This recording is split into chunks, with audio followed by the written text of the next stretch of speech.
Angibingelele kumkhanya ukuthi TV ngibingelelwa ukhangelano kaMhlongo enkandla eqhudini eshoba lenyathi usezakhele udumo ngegama lika DSD khona igama elisha lapha naloqhoko bathi luphi asejabulelwe idlulela angibonge ithuba bathi umkhanya ukuthi TV ngibonge ithuba elikhulu igama lami uThokozani uMasokandlana ngomphesheya abanye bathi ngusomnandi ngusomlekela ngusomdelicious ngicela uhlaleleni ungangeni kule channel ephethe indaba eshisa igama lami nguvusi mavusana kwi channel ehamba phambili umkhanya kude TV bafowethu inkulu indaba lapha nawe ngani zakwethu luthuse abaningi udaba lo makoti kangizwe wengane zakwethu lona oculayo obizwa ngofrola ngenkathi emphika bukhoma emsakazweni ivuma FM ube ngokusobala nje ukuthi yena ubusy angeke anake izinto zothando ngale kokhuluma khulu ake ngikudedelela iclip uzwe emphika bukhoma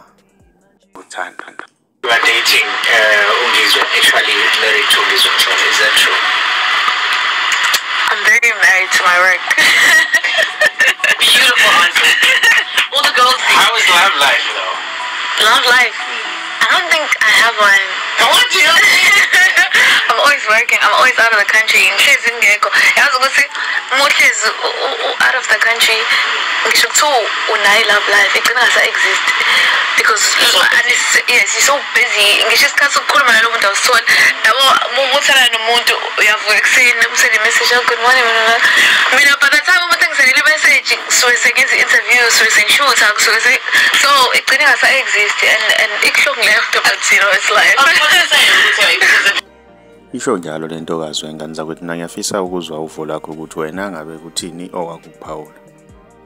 Ake sidibane kwi-comment section yezuvo lwakho ukuthi wena ngabe kuthini okwakuphawula. Mawumusha ngiyacela wenze okulungile ugcina subscribe ugcine nebell ukuze uzothola ama-notification njalo uma siposta ivideo entsha siyi-channel siyabonga.